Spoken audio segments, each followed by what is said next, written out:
Los esfuerzos combinados habíamos indicado que podían darse por carga inclinada aplicada en el centroide o carga excéntrica paralela al eje longitudinal. Hemos hecho esta segunda parte, hemos generado la aplicación de un ejercicio. Parece que el ejercicio tenía algunos errores. De cualquier forma, vamos a empezar viendo ese ejercicio. Yo lo he corregido y había un error en el sentido del momento, eso arrastró los valores y naturalmente el problema cambia. Y luego también en este problema debemos ver lo que es el efecto de la excentricidad para el caso de la determinación de esfuerzos de un solo tipo dentro de una sección. En la aplicación de cargas excéntricas es una de las grandes virtudes de este proceso, de esta metodología de análisis de esfuerzos combinados. Entonces vamos a ver estas dos partes. Vamos a empezar con la primera parte del ejercicio que teníamos pendiente. No pendiente. Resolvimos, pero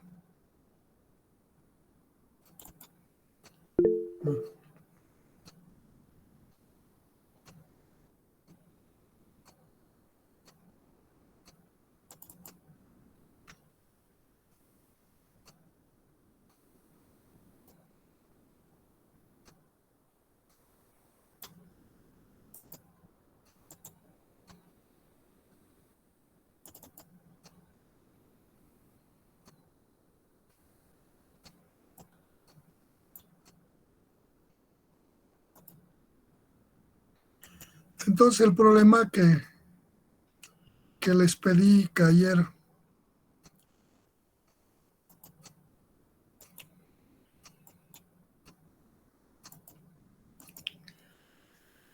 hicieran las operaciones aritméticas, lo he modificado. Aquí está el problema. Este era el problema. Había un error en este sentido del momento, y esto generaba que los esfuerzos combinados en los diferentes puntos cambiaban en valor. Entonces, corregido, el momento por la carga está colocada en esta posición cuando hacemos planteo el sistema equivalente, traslado esta carga al centroide que de compresión, y esta fuerza de compresión genera un momento en el sentido X y en el sentido Y. Ahora están corregidos y con esos sentidos procedemos a determinar los esfuerzos. Las partes de determinación de áreas, inercias, no cambia, tampoco los puntos, pero sí empieza a haber cambios en esta parte en la generación de los esfuerzos. Si bien la ecuación general era esfuerzo en la dirección z igual más menos pz sobre a más menos mx y x y e sub n más menos my sobre ie por xm. La ecuación general. Para el punto 1. Para el punto 1 vamos a ver, nos vamos a ir a la figura para ver. El punto 1 es este. La carga axial PZ genera compresión, va a ser menos PZ sobre A. Este momento en X hace esta operación, tracciona todo lo que queda arriba, entonces aquí va a ser una tracción, más MX sobre IX por la distancia de este eje al punto Y del punto 1. Eso vamos a ver aquí. Este término MX sobre IX va a ser constante, 5P sobre 175, para todos los puntos esto va a ser constante. Este es una tracción, entonces aquí ponemos, aquí está para el punto 1, menos, más esta cantidad, esto dividido entre esto nos da este valor, y esto es YN del punto 1, aquí está YN 5. Y luego el esfuerzo generado por el momento en Y. Para eso vamos a irnos a la figura, y aquí el momento en Y hace esta operación. Tracción aquí, comprime este lado. Punto 1 está al lado de tracción. Entonces también será más, esto era menos por ese error del sentido del momento. Entonces más Sobre esto es constante para todos los problemas, va a ser el mismo. Lo que va a cambiar va a ser xn, x del punto 1, 75. Hacemos operaciones, dice que sale este valor sigma z en el punto 1, 0.162 P1, ya está corregido. Entonces esto igualo a los 2000 kilos por centímetro cuadrado, que es el esfuerzo de compresión o tracción.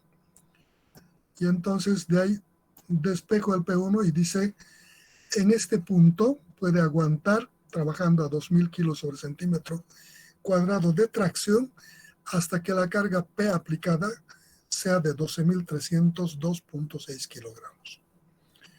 Para el punto 2 vamos a hacer unos cuantos puntos para el planteamiento de las variaciones. El punto 2 está aquí. Debido a la carga PZ es compresión menos PZ sobre A. Esto tracciona más mx sobre ix por y del punto 2. Esto tracciona más my sobre y por x del punto 2. No cambia. Los signos van a seguir siendo positivos, así, negativo, positivo, positivo. Para el punto 2, reemplazando valores. Para el punto 2, ¿qué va a cambiar? Esto, el punto 2 en y es 5, igual va a ser 5. X del punto 2 es 6,5, esto va a ser 6,5. Hago operaciones y me da este valor. 0.085 P2, de aquí despejo P2 igualando a 2000 y la carga es 23.620. Y eso hacemos para todos los puntos, entonces cambiamos simplemente. Esto va a ser para todos los casos negativos. Para algunos, para todo lo que quede arriba del eje X va a ser positivo. Y esto va a ser positivo para todo lo que quede al lado izquierdo del eje Y. Entonces podemos ver algún otro punto. Por ejemplo, todos los puntos 1, 2, 3, 4, 5 y 6 van a tener los mismos signos. Solo van a cambiar las coordenadas de los puntos. ¿No? Para este momento. Para este momento, todos los de este lado van a ser tracción y este lado van a ser compresión. Para este momento, todo esto es tracción y esto es compresión. Entonces, en ese orden, vamos a elegir un punto diferente al 2, por ejemplo, el punto 7. Si yo quiero determinar el esfuerzo en el punto 7, sigma z en 7 va a ser menos pz sobre A. Debido a este momento es compresión, menos mx sobre ix por y7. Esto también hace una compresión, menos my y y por x del punto 7. Entonces de ahí todo es compresión, suma todo para el punto 7. Aquí, menos, menos y menos. Esto no cambia. Aquí, como es para el punto 7, y es 7, 5. Esto es 5. X7, 7, 5. Y es 7, 5. Entonces, haciendo operaciones, menos, menos, menos, los tres hacemos operaciones, y me va a dar menos 206 por P7. Esto igual a los 2000, y aquí despejo P7, dice que esta fuerza va a ser de 9.706.25. Y una vez que termina para todos los puntos, comparando los valores, este es el menor valor. De lo que, como me preguntaba cuál es el valor máximo, el problema decía cuál es el valor de P máximo considerando solo la flexocompresión o flexotracción. Entonces, comparo todos los valores que he determinado en los 12 puntos y el menor de estos va a ser el que sea el máximo. Entonces, en el P7 solo aguantan, en el punto 7, trabajando a 2.000 kilogramos centímetros cuadrados de compresión, puede soportar hasta que la carga P sea 9.706.25. El resto son mayores. Si le cargo esto, este punto va a soportar. Y el resto con mayor seguridad, puesto que soportan mayores cargas a este. Entonces, de aquí concluyo que esta es la resultante de la carga máxima, 9.706.25. está corregido. Éxito, les pedí que lo hicieran, no sé si lo hicieron, y pueden comparar sus valores. Con esto hemos terminado la parte de esfuerzo combinado por carga excéntrica y vamos a pasar, si es que no hay ninguna pregunta, vamos a pasar a ver lo que es el núcleo central.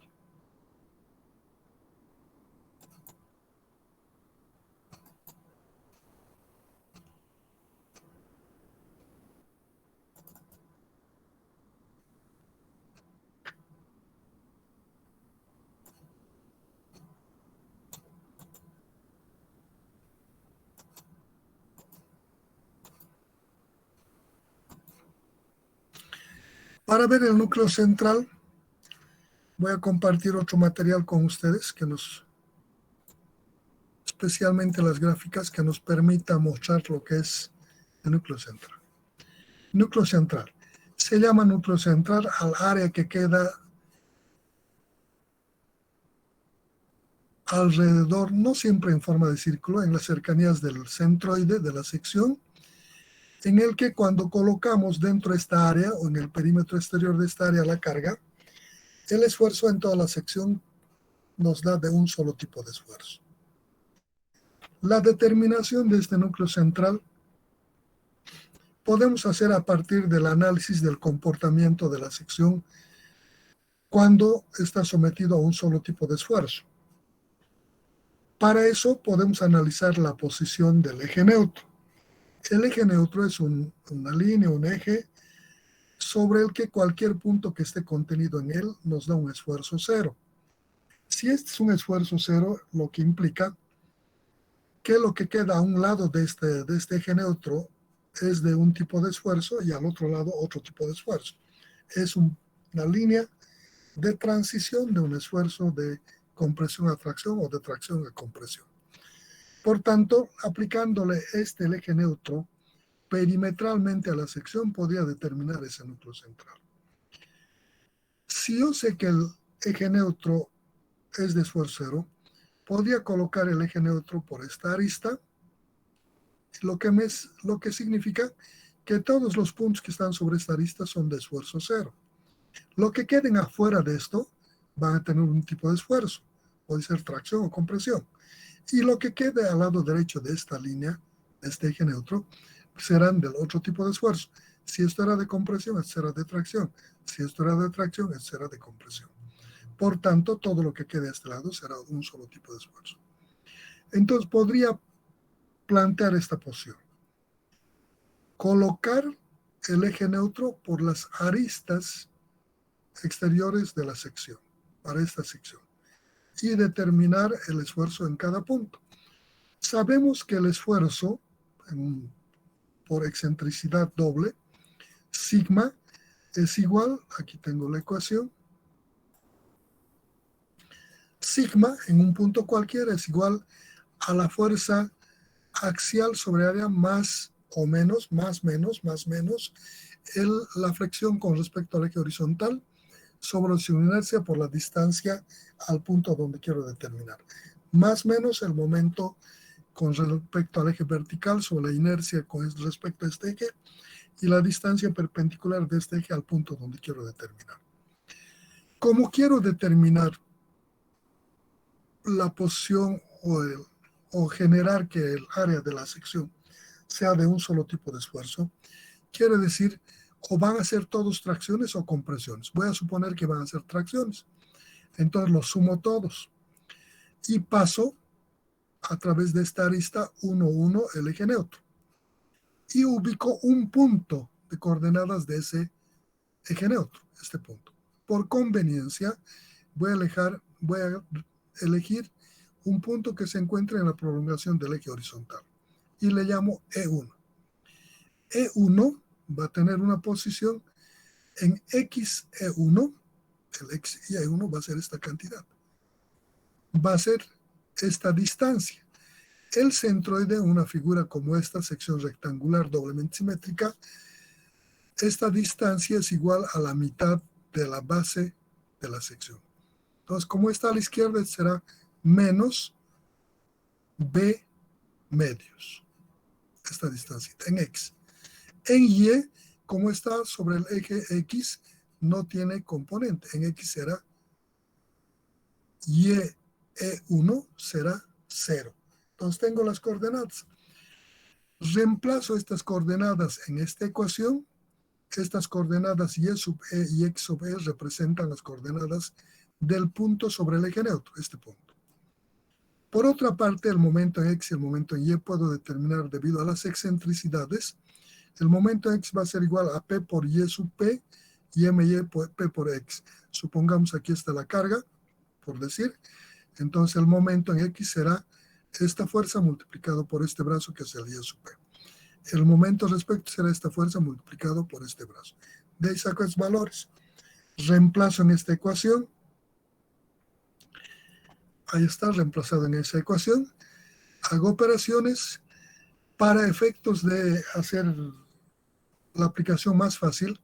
Incorporo el radio de giro. Aquí tengo área sobre inercia en X, área sobre inercia en Y.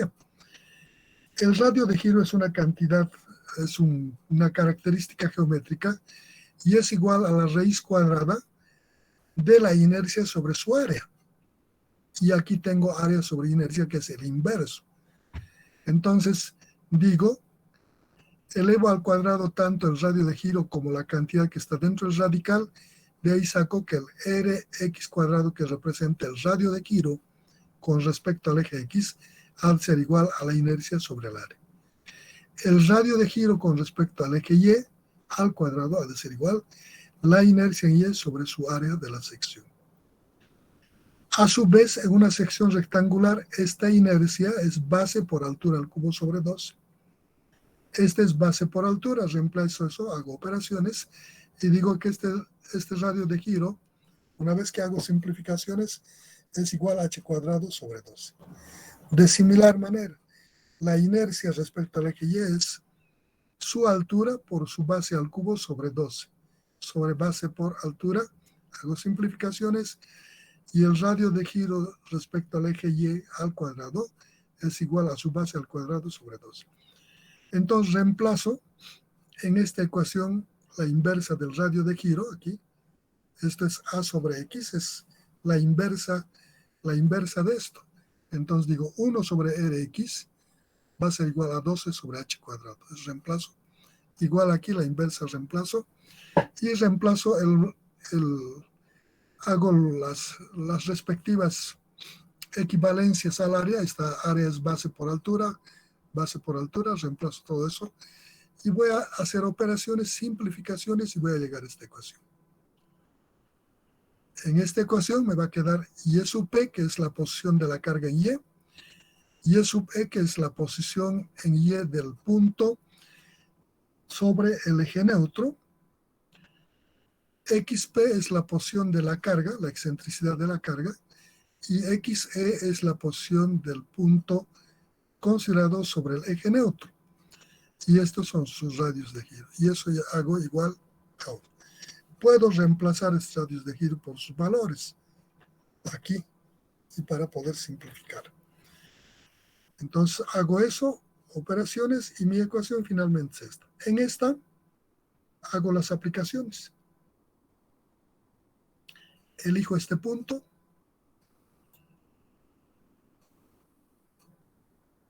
Ahí está.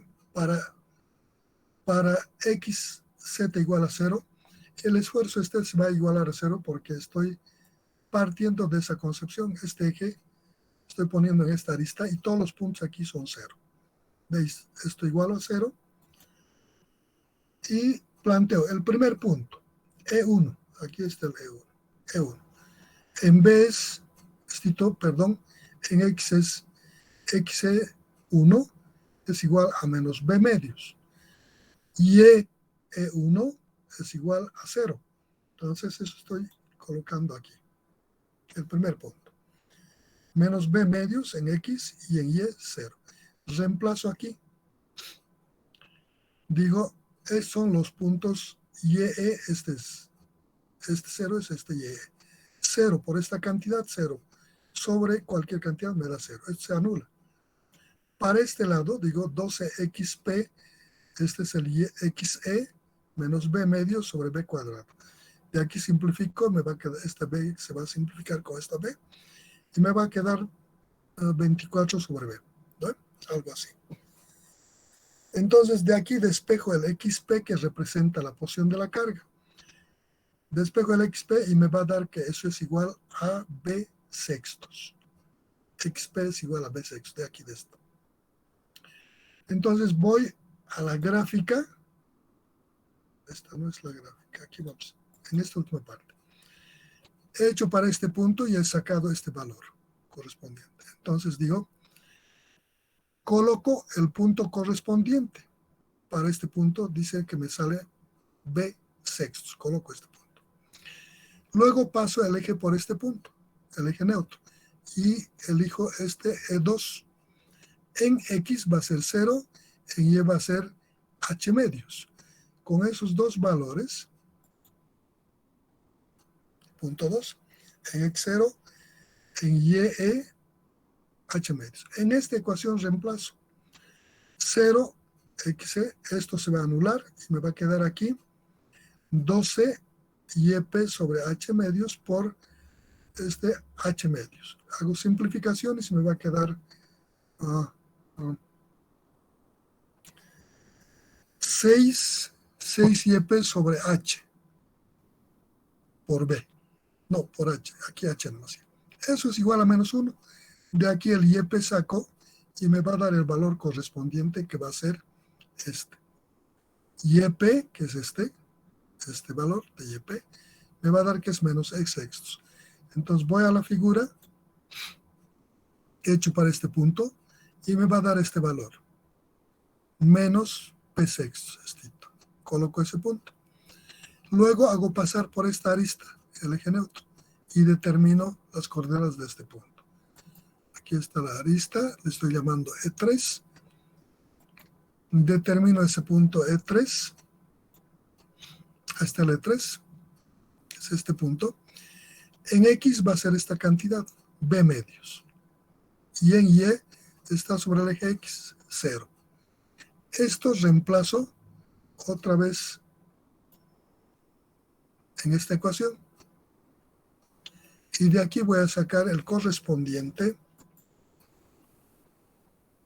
a la distancia XP. Despejo de aquí el XP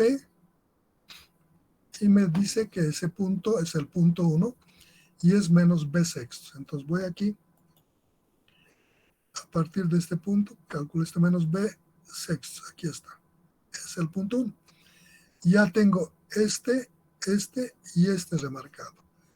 Entonces, para poder determinar este otro punto, coloco el eje neutro aquí y digo que el E, este punto que es de esfuerzo 0, en Y del punto E4 va a ser igual a menos H medios. X del punto E4 va a ser 0, está sobre el eje Y. Entonces tengo aquí el punto. X0 y en YE igual a menos H medios. Estos valores vuelvo a reemplazar en esta ecuación. Parte se anula y en lo que queda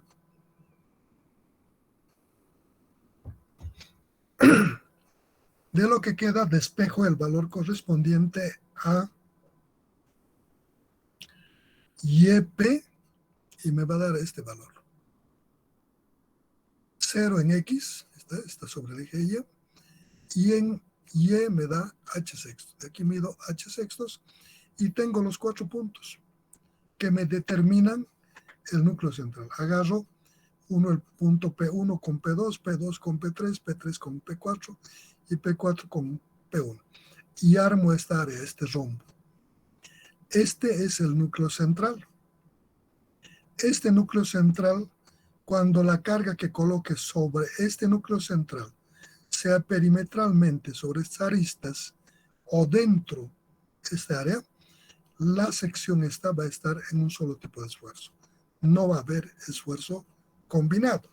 Esto es lógico porque he partido de esta concepción de que por todas las aristas va a pasar el eje neutro. Entonces, todo lo que queda dentro va a ser un solo tipo de esfuerzo. Si la carga que le aplico dentro de esta área es de compresión, todo el esfuerzo en esta área va a ser compresión. Si le aplico tracción aquí, este esfuerzo aquí será de tracción en toda la sección. Eso es el núcleo central. Este núcleo central tiene varias aplicaciones dentro del campo ingenieril, especialmente en la utilización de materiales en los que se tiene capacidad de soporte a un solo tipo de esfuerzo. Y es necesario verificar que no aparezcan esfuerzos combinados que atenten contra la seguridad de la estructura, ¿no?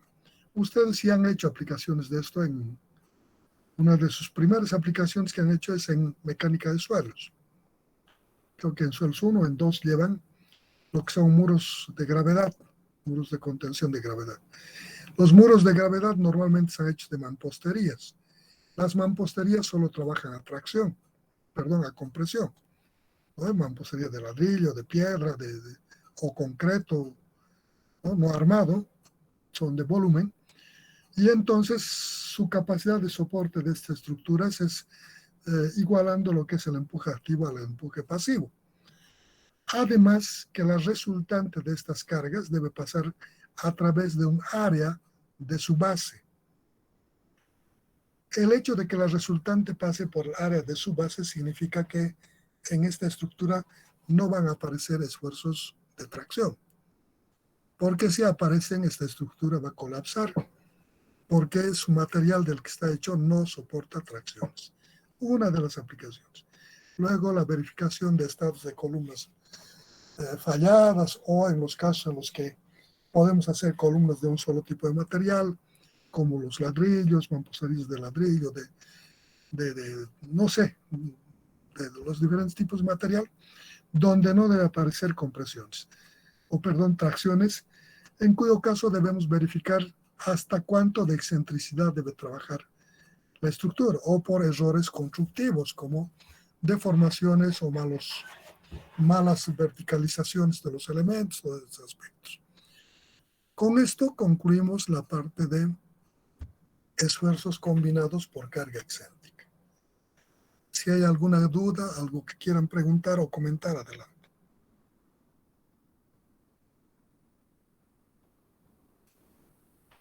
Ingeniero, esta sección que estamos analizando, entonces, no es la mitad por ejemplo, de una viga, ¿verdad? De su sección transversal. Es una completa sección donde solo estamos suponiendo que sus laterales van a estar los ejes neutros, ¿verdad? Es una sección en la que debe estar sometido a cargas de tracción o de compresión. Un solo tipo de esfuerzo. Para eso hemos determinado esta área. Para esa determinación, cuando ustedes han visto la parte de flexión simple en RESIS 1, han analizado y han indicado que el eje neutro en una sección en flexión simple podría, o en esfuerzo combinado, podría encontrarse dentro de la sección, en el borde de alguna de las aristas de la sección, podría encontrarse en el plano que contiene a uno de los ejes centroidales o al otro, o puede estar fuera de la sección. Cada caso de posición del eje neutro representa una forma de distribución de esfuerzos en el elemento. ¿Bueno? Entonces, nosotros, como nos interesaba mostrar que sí se puede encontrar una metodología en la que podemos encontrar que la sección solo trabaja a un solo tipo de esfuerzo. Y es cuando la carga que le apliquemos de tracción o compresión al área se encuentre dentro de esta área o en el borde de esta área. Eso es lo que llamamos núcleo central. Para eso hemos partido colocando el eje neutro en estas aristas. El eje neutro puede encontrarse en la sección, en forma horizontal, inclinada, sobre este eje, sobre este otro eje, puede estar en esta arista, en esta otra arista, o fuera, o inclusive en el infinito, el núcleo central. Y cada posición de eje neutro representa una distribución de esfuerzos en la sección. Y lo que estamos tratando es de aplicar estos conocimientos para detectar la forma de trabajo de una sección a un solo tipo de esfuerzo. Eso es lo que hemos hecho. Está bien, Inti, muchas gracias. Después las aplicaciones son múltiples. En cada caso uno puede buscar. De hecho,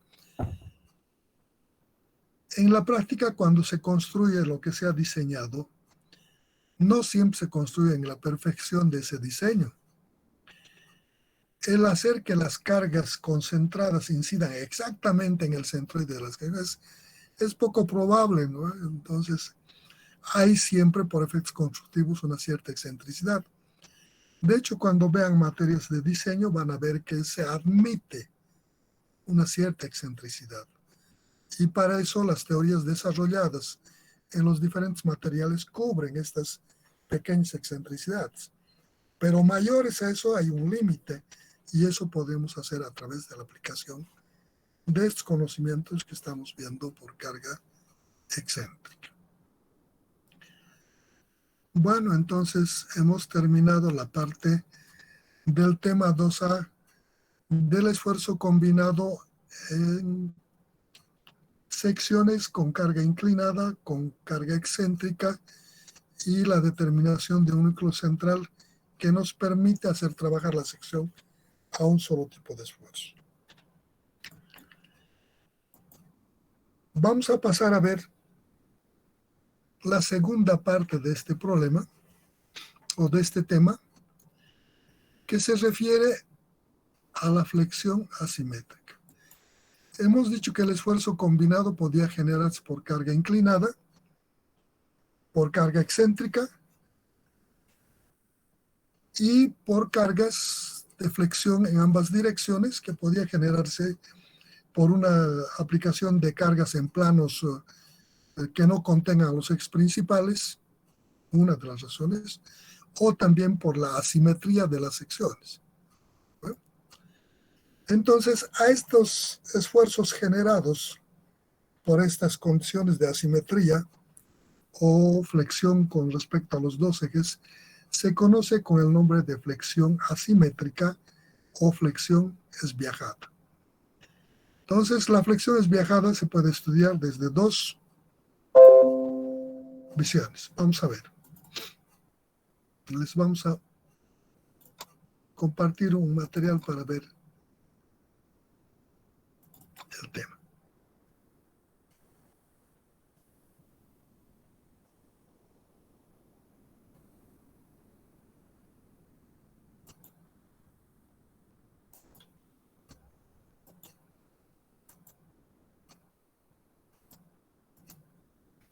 Ahí tenemos la flexión esviajada. En general, la flexión esviajada se podría dar por los momentos inclinados. Cuando generamos momentos con respecto a los dos ejes, este momento descompongo en X y Y, en dirección X y en dirección Y me genera flexión asimétrica o esviajada. Uno por la posición de los momentos. Otro podría dar la asimetría de la sección. Cuando la figura es asimétrica, estos ejes centroidales normalmente no son principales y habrá que rotar los ejes y esa rotación de ejes va a generar la flexión asimétrica. Entonces, para determinar nosotros este comportamiento de la flexión asimétrica, que depende o del momento o del tipo de sección, asimétrico o simétrica, vamos a ver dos métodos. Vamos a ver primero la flexión asimétrica pura esviajada, quiere decir solo por momentos, y flexión pura esviajada de vigas asimétricas en los dos comportamientos. Y vamos a ver dos métodos. Un método que se conoce el método de los ejes centroidales y principales, quiere decir que estos ejes, aparte de estar aplicados en el centroide de la sección, sea simétrico o asimétrico, deben ser ejes principales, eje mayor, eje menor.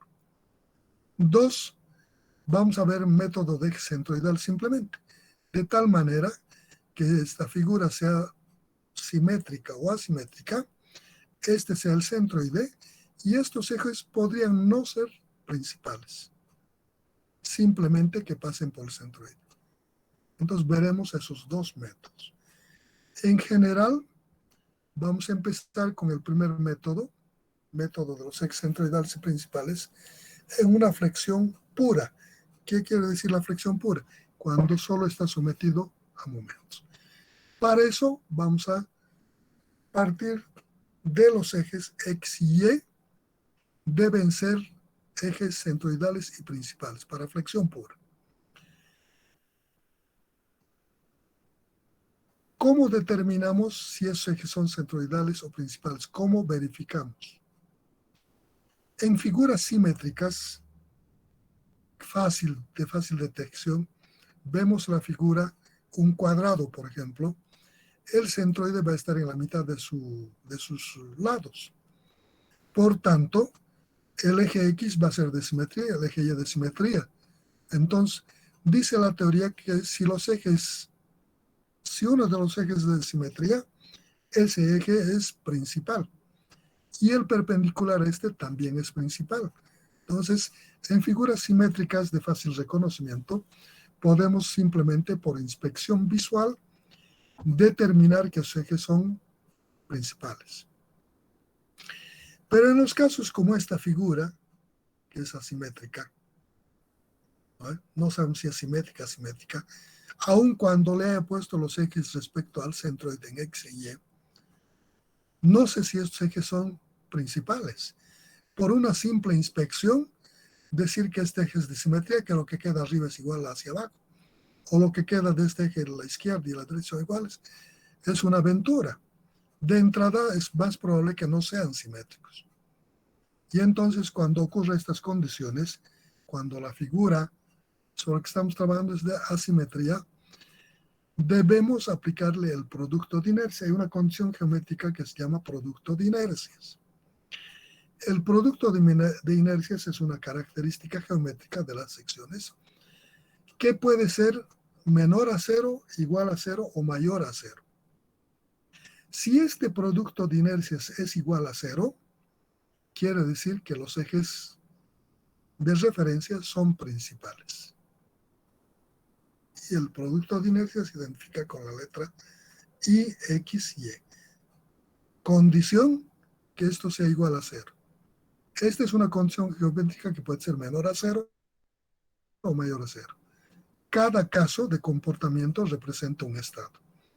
El estado en el que el producto de inercia es igual a cero significa que los ejes referenciales con los que estoy trabajando son principales.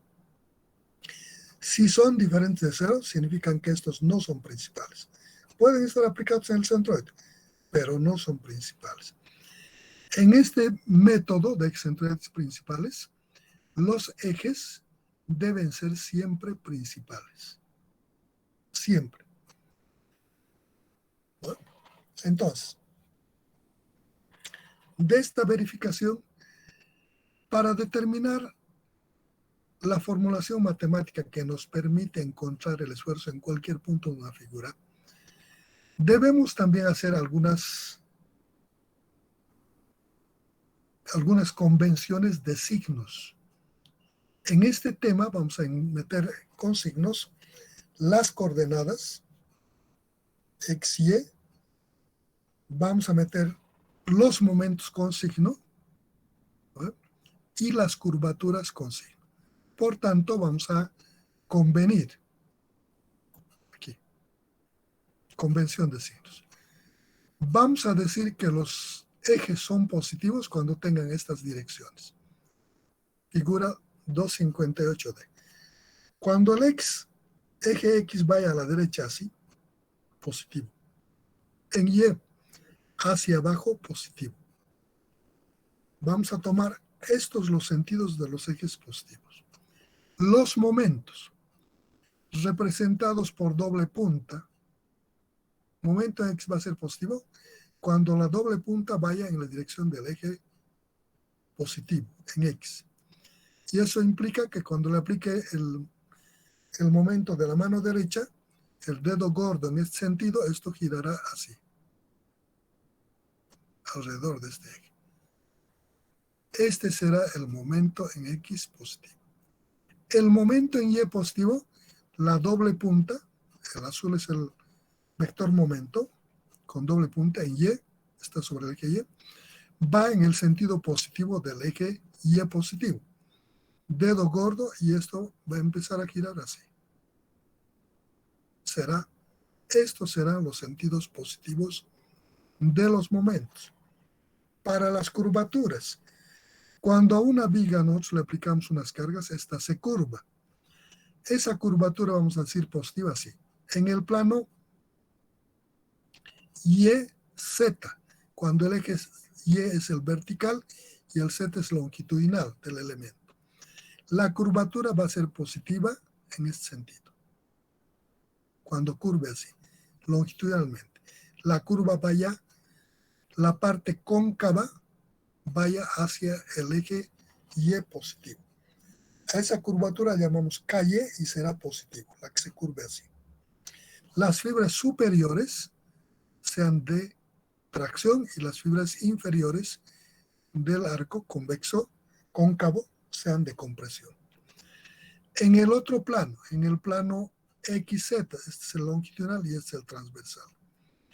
La curvatura respecto a este eje KX va a ser negativa cuando curve de esta forma.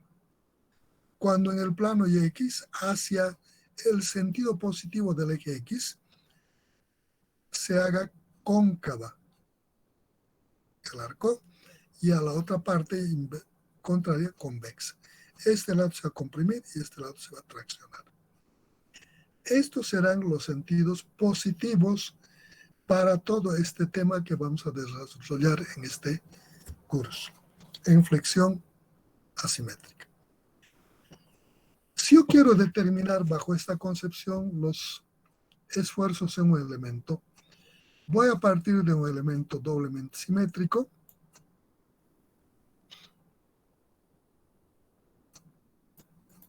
Aquí. Tengo un elemento, un perfil WF de alas iguales. B, T1, H, T2, B. Y entonces si esta ala y esta ala son iguales y este nervio es de una altura H con espesores, pueden aún hasta ser diferentes este con estos, pero este y este del mismo espesor y altura. Esta figura, si este es igual a esto, el centroide va a estar en la mitad del ala, en X, en Y va a estar a la mitad de la altura total, y este será el centroide.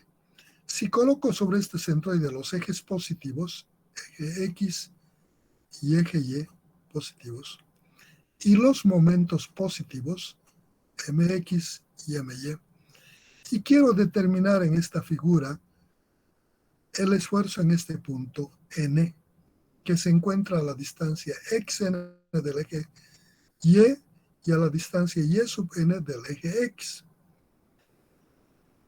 Como esta figura es simétrica, doblemente simétrica, el producto de inercias Y X Y me da 0.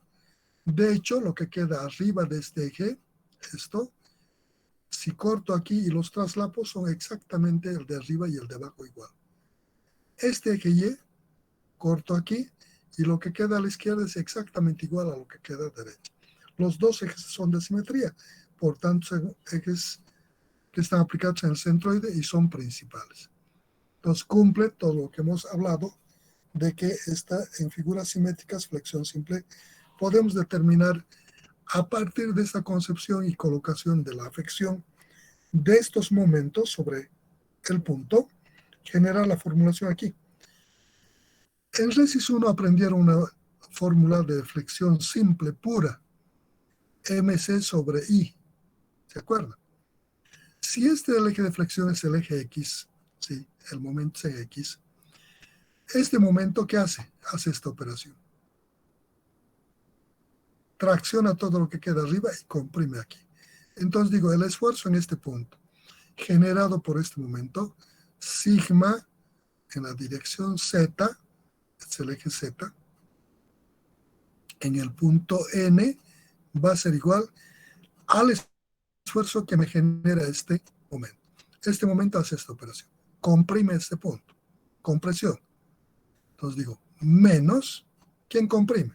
El momento, mx, sobre la inercia con respecto a esta flexión, y el punto se encuentra a esta distancia por y sub n. Ya tengo el esfuerzo en este punto generado por este momento en x. Más el momento que me genera el esfuerzo en este punto, el momento en y. El momento en y hace esta operación. Punta derecha, dedo gordo, giro en este sentido. Tracciona todo lo que queda de este lado, jala y comprime de este lado. Entonces digo aquí, más momento positivo está traccionando, más my sobre IE por esta distancita xn. Y he generado la formulación matemática.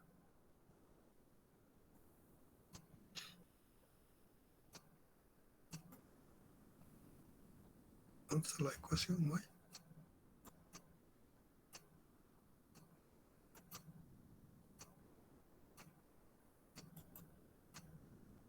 Aquí está. ¿No?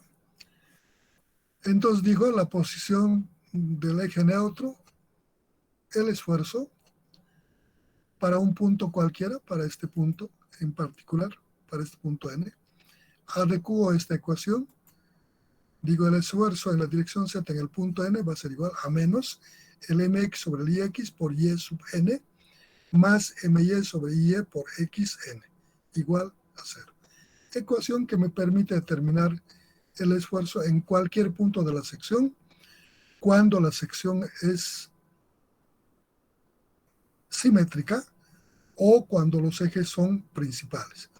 Puede inclusive esta sección ser de asimetría. No importa, sea sección asimétrica. Pero si los ejes son principales, esta teoría es totalmente válida. Entonces, de esta forma determinamos el esfuerzo. Quiero encontrar la posición del eje neutro en estas condiciones. Lo que hago es colocar un elemento, ¿sí? Un eje, que pase por el centroide y tomo un punto sobre el eje neutro. El eje neutro es un eje sobre el que el esfuerzo es 0. Por tanto, si tomo un punto sobre este y le llamo E, este punto es de esfuerzo 0. Esto para ese punto, sigma z para el punto E debe ser igual a 0. Por definición. Este punto E está ubicado a la distancia y sub E del eje X y a la distancia X sub E del eje. Entonces, genero el esfuerzo para este punto. Va a ser igual a menos el mx sobre inercia en X por Y sub E. Ahí está. Más este momento my sobre el IE y por esta distancia XE. Igual a 0. Este esfuerzo es 0 porque está sobre el eje neutro. Entonces, de aquí despejo. YE representa la posición del punto X respecto al eje X y XE representa la posición de este punto respecto al eje Y. Despejo de aquí y voy a encontrar YE sobre XE, la cantidad. YE sobre XE. ¿Qué representa el YE sobre XE? Ya está despejado aquí. ¿Qué representa esto? Esto sobre esto. Es la tangente de este ángulo. Tangente de beta, digo que es igual a cateto opuesto sobre cateto adyacente. Este es YE sobre XE. Es exactamente esto. Entonces de ahí digo que el arco tangente, como esto es el tangente de beta es igual a Y sobre E, Y sub E sobre XE igual a MY por I sub X dividido por I sub Y por MX. De esa igualdad saco y la tangente de este ángulo es igual a esto. Como quiero encontrar la posición de este eje neutro, despejo de aquí beta. Beta va a ser igual al arco tangente de esta cantidad. Y eso es este ángulo. Entonces, a partir del eje X, barro este ángulo beta y uno ese punto E con el centroide y prolongo y determino la posición del eje neutro. Este eje neutro me está determinando la transición de un esfuerzo a otro en la sección. Lo que queda a este lado del eje neutro estará en un tipo de esfuerzo y lo que queda en este otro lado será del otro tipo. Si esto está en tracción, estará en compresión. Si esto está en tracción, este lado estará en tracción.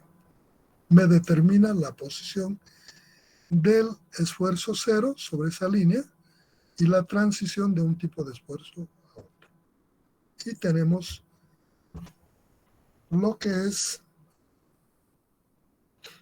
la flexión es viajado asimétrica en figuras doblemente simétricas. Para poder ver esto, podemos hacer una aplicación numérica. Si tienen alguna duda, me dicen. Si no, proseguimos.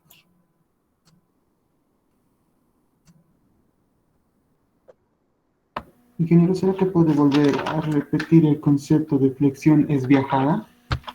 Bueno, ¿qué es la flexión esviajada? La flexión esviajada es una flexión que se genera como consecuencia de la aplicación de un momento que no se encuentra en el plano que contiene a los ejes centroidales y principales.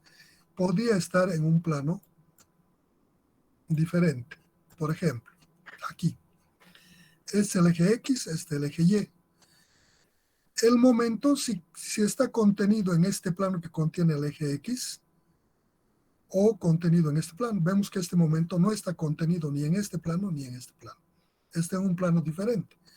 Por tanto, este momento voy a descomponer en X y en Y. Esta descomposición hace que aparezcan dos momentos. Este momento en X va a generar flexión respecto al eje X y este otro momento respecto al eje Y. Y entonces se genera flexión esviajada o asimétrica. Eso es flexión esviajada.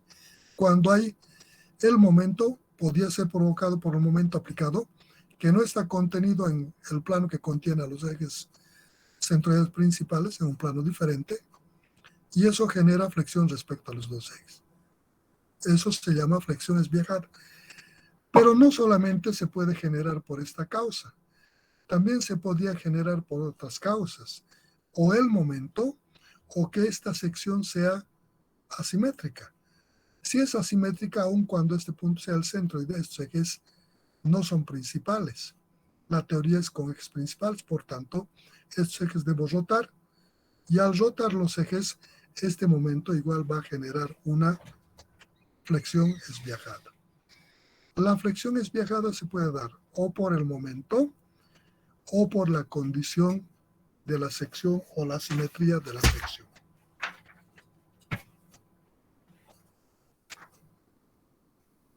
Muchas gracias, Inge.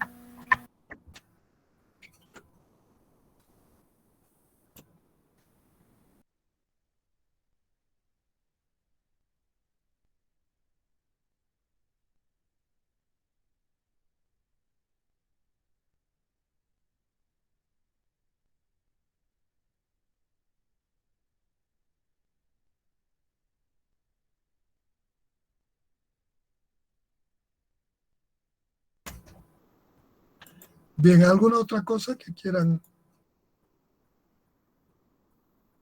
comentar, preguntar?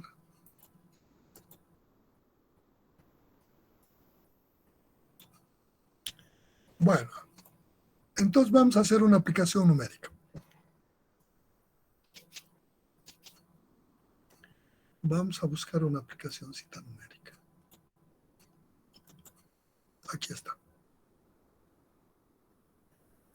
Dice, en una sección transversal doblemente simétrica y de viga de acero de las siguientes dimensiones, B5, T11, H8, T21, sometida a la acción de un momento flexionante M, 25.000 kilogramos centímetro, que actúa en un plano inclinado NEMM, que forma un ángulo alfa con el eje centroidal principal vertical Y de 55 grados, como se muestra en la figura. Determine los esfuerzos de los puntos, dice A, B, C y D. Tengo la figura las dimensiones correspondientes, el centroide, como es doblemente simétrica, no necesito determinar el centroide. Por simple inspección visual va a estar en la mitad de esta base y la mitad de su altura. Entonces coloco el eje positivo X y el eje positivo Y. Le coloco el momento, que dice que es de 25.000 kilogramos centímetro cuadrado, que forma un ángulo de 55 grados con el eje vertical. Con esto. Este es el problema. En este quiero determinar eso. La figura es doblemente simétrica. No necesito probar que estos sean ejes centroidales principales. Esto, lo que queda arriba del eje X, es exactamente lo que queda abajo. Este eje es de simetría. Por tanto, ni siquiera necesito probar que este otro eje es de simetría. Si un eje es de simetría, el otro eje perpendicular a este también es principal, dice la teoría. Sin embargo, este también es principal. Entonces, al ser principal, ¿qué tengo que hacer? Le aplico la ecuación donde dice sigma en la dirección Z en el punto A ha de ser igual al momento descompuesto en este eje X, mx sobre ix por la distancia de este eje al punto YA, más el momento descompuesto en este eje vertical, con su signo del momento, sobre la inercia con respecto a este eje y multiplicado de este eje al punto A en XA. Eso le aplico. ¿Para eso qué necesito? Necesito determinar primero este momento descompuesto en X y en Y y sus signos. Procedo a determinar, aquí estoy determinando el centroide, cosa que no es necesario, simple inspección. ¿No? Aquí he puesto una referencia de ejes, en caso de que esto no fuera de simetría, pongo ejes referenciales y determino esta cantidad y tengo el centroide. Coloco en el centroide el momento y procedo seguido a descomponer el momento. Aquí primero he hecho las condiciones geométricas, estoy sacando la inercia de este elemento respecto a este eje X. Esta es una figura compuesta de 3 elementos rectangulares. Descompongo esto aquí, aquí, primer área, segunda área, tercera área. Y le aplico a Steiner, digo, la inercia respecto a este eje X va a ser igual a la inercia de este elemento con respecto a su eje local X, base por altura al cubo sobre 12, más esta altura base por altura, por esta distancia de este eje a este centroide. Más este elemento, la inercia de este elemento con respecto a este su eje local, es tito por esto al cubo sobre 12, más esto por esto y por la distancia de este eje al centroide de este elemento. Steiner, lo estoy aplicando, ¿no? Entonces digo, aquí, sumatoria de inercias respecto a su eje local de cada elemento, más su área de ese elemento por su distancia perpendicular a este eje al cuadrado. Y sumo todos esos casos y me da esta cantidad. Solo le estoy aplicando ejes paralelos. La inercia respecto al eje Y es igual a la sumatoria de las inercias respecto a su eje local Y de cada elemento, de cada área, más esa área multiplicado por la distancia del eje de flexión que voy a considerar al punto al cuadrado, al centroide del elemento que estoy considerando. Eso sumo y tengo esta cantidad. El producto de inercias va a ser igual al área multiplicada por sus coordenadas de cada elemento. Estas coordenadas entran con signo, con los signos x a la derecha positivo, x a la izquierda positivo, y hacia abajo positivo, y x hacia arriba, o y hacia arriba negativo. Entonces, de eso, esto nos va a dar 0. Ya de entrada sabemos que nos va a dar 0 porque estos son de simetría. He determinado los puntos, procedo a determinar las coordenadas del punto A. Ve, aquí estoy planteando, aquí vemos la figura. Aquí para el punto A, esto va a ser la XA. De aquí, aquí, XA. YB va a ser, YA va a ser de aquí al punto A. XA va a ser de aquí a aquí. Y del punto B va a ser esta distancia. XC va a ser de aquí del eje Y al punto. Y del punto C va a ser esta distancia. XD y YD, esa distancia, de aquí del eje X al punto. Los signos, este positivo, porque el X es a la derecha positivo. Aquí el X es negativo. El punto aquí YA va a ser negativo, porque el eje Y es positivo hacia abajo. Aquí el YB va a ser negativo. Aquí el YD va a ser positivo, esta distancia. El XD va a ser positivo. El XC va a ser negativo. El YC positivo. Entonces de ahí saco los valores. El XA está 2,5, el YA negativo, el XB 0,5, negativo, negativo, negativo, positivo. Esos signos vienen de ahí, de la posición. Si están los X en dirección del eje de referencia al punto, en dirección del eje positivo, son positivos. Si están al otro lado, son negativos. En Y hacia abajo, del eje horizontal, son positivos. Hacia arriba, son negativos. Entonces, de esa forma hemos determinado estos puntos. Una vez que tengo las inercias y los elementos, paso a descomponer el momento así. Conozco este ángulo. Digo, este va a ser igual a este momento por el seno de este ángulo. Mx, m por seno de este ángulo. El momento es positivo cuando tiene esta dirección y hace esta operación. Tiene esa dirección. Hemos dicho que el momento positivo es a este lado, doble punta, en X y en Y hacia abajo positivo. Este coincide con positivo, entonces este momento es positivo. De ahí le pongo su signo. El momento en Y va a ser igual a esto por el coseno de este ángulo. MY, M por coseno de ángulo. Tengo el momento. El positivo es el que va a este lado, doble punta, el que hace esta operación. Esto va en sentido contrario, esto es negativo. Menos la magnitud del momento. Tengo los momentos. Para efectos de simplificación, incorporo unos W1, que ha de ser este momento dividido sobre su inercia. Va a ser constante para todos los puntos.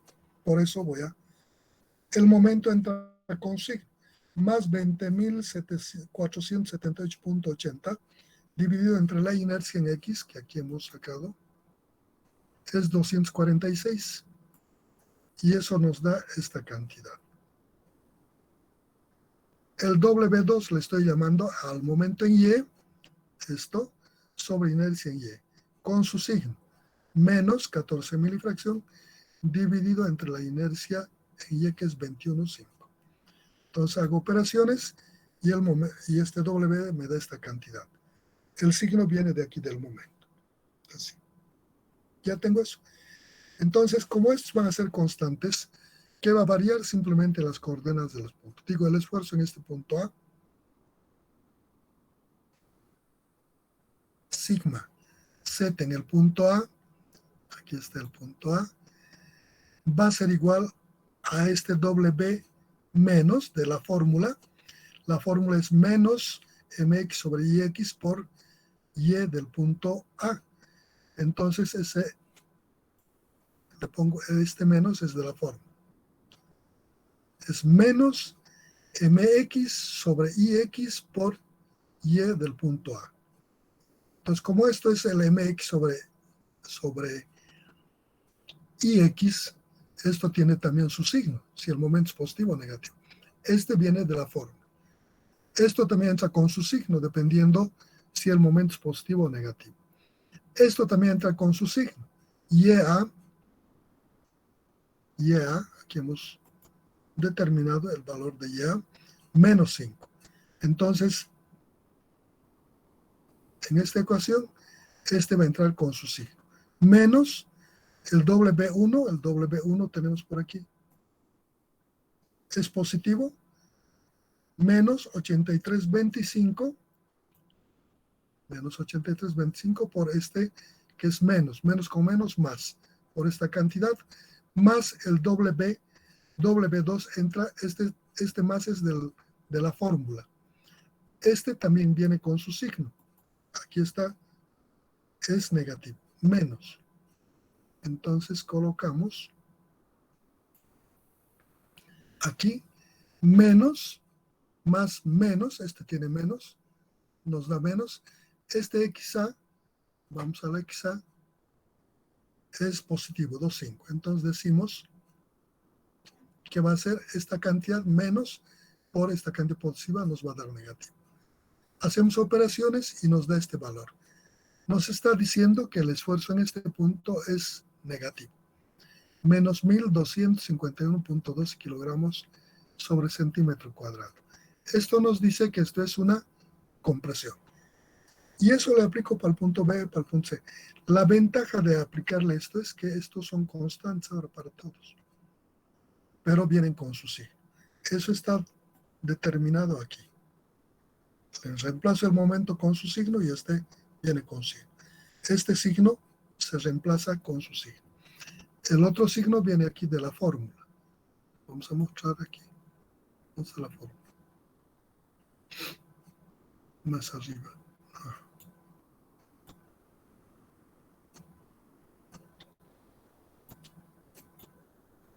Aquí. Esta fórmula es así. Menos mx sobre yx por y del punto. Más my sobre y. Estos signos se respetan. Y esto entra con su signo. Esto entra con su signo. Entonces hay que hacer el producto así. Menos. Si esto fuera más por menos. Menos por más. Más. Menos. Menos. Si esto fuera menos por menos. Más. Y eso se hace más. En el caso de que sea negativo, menos por menos, más, y por este menos, menos, ¿no? Hay que hacer primero el producto. En el proceso, cada parte entra con su signo. Este signo de la fórmula se introduce con menos. Este más también entra su más. Y este con signo y este con signo. Entonces, una vez que tenemos estas partes,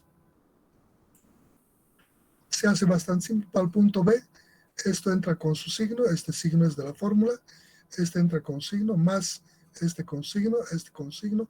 Hago operaciones y dice que el punto B me da 666,47 kilogramos sobre centímetro cuadrado. En el punto C, igual, reemplazo sus valores con sus signos correspondientes, hago operaciones y me da este esfuerzo, también de tracción. En el D, reemplazo valores, hago operaciones y me da menos 7.502,70 kilogramos centímetro cuadrado. Y he encontrado los valores correspondientes para los 4 puntos. En el punto A de compresión, en el punto B de tracción, en el punto C de tracción, en el punto D de compresión. Para determinar el eje neutro, digo, ahora reemplazo este por este W1 y le igualo a 0. Estos son las coordenadas del punto sobre el eje neutro, xe y y. De aquí despejo x, y sub e sobre xe, que me va a dar a W2 sobre W1. ¿No? Entonces, de ahí digo que el beta, el ángulo que me conforma con respecto al eje horizontal, va a ser igual a tangente de W2 sobre W1, con sus signos. Entran con sus signos. Y de aquí me sale el beta menos 82,885 grados. En la colocación de esto, hay que tener en cuenta el sentido de giro. Para colocar esta posición del eje neutro, el eje X, el eje Y, ¿a qué lado debo rotar? ¿Debo rotar allá o aquí? Debo partir de esta convención de signos. Estoy trabajando con esta convención donde el eje X es positivo aquí y el eje Y es positivo aquí. Por tanto, cuando determino este eje, la rotación es positiva en el sentido horario, porque aquí estoy tomando el cuadrante positivo. Sí. Si el beta me sale positivo, de este eje barro el ángulo beta. Y hay uno. Si el beta es negativo, a partir de este eje barro hacia arriba, y uno ese punto con el centroide, y ese es el eje neutro. Beta negativo en sentido antihorario, beta positivo en el sentido horario. Hemos hecho con respecto al eje X. Pueden hacer si quieren con respecto al eje Y, simplemente su formulación adecuan para esas condiciones. Esa es flexión, es viajado asimétrica en secciones doblemente simétricas. No tiene ninguna complicación.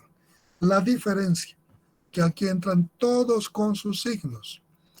El momento entra con signo.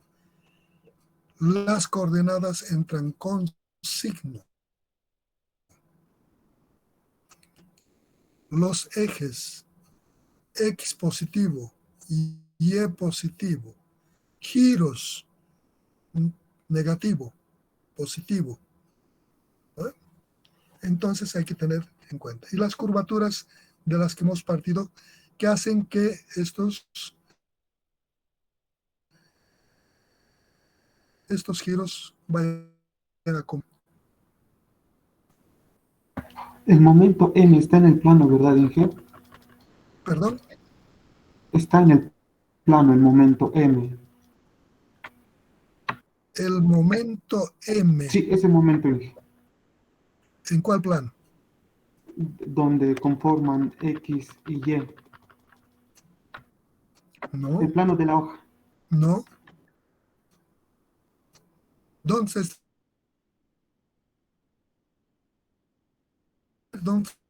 tu geometría descriptiva? A ver, Como, a ver. como lo estamos descomponiendo en dos. Esta sección está en este plano, en esta hoja. Es una figura, en este plano. ¿Dónde están estos momentos? En el mismo plano, Inge. ¿Seguro? Seguro. ¿Qué hace este momento? Hace esta operación. Va a jalar todo lo que queda arriba y abajo va a comprimir. Este otro va a jalar aquí y va a comprimir aquí. ¿Cómo son los esfuerzos generados por este momento? Son perpendiculares a esta hoja. Son perpendiculares a estos puntos, hacia afuera o hacia adentro. ¿Qué hace este momento? ¿En qué plano está este momento? En un plano perpendicular a ese mismo. ¿En cuál plano? El plano perpendicular a la hoja. ¿Seguro? Sí. ¿Y este momento?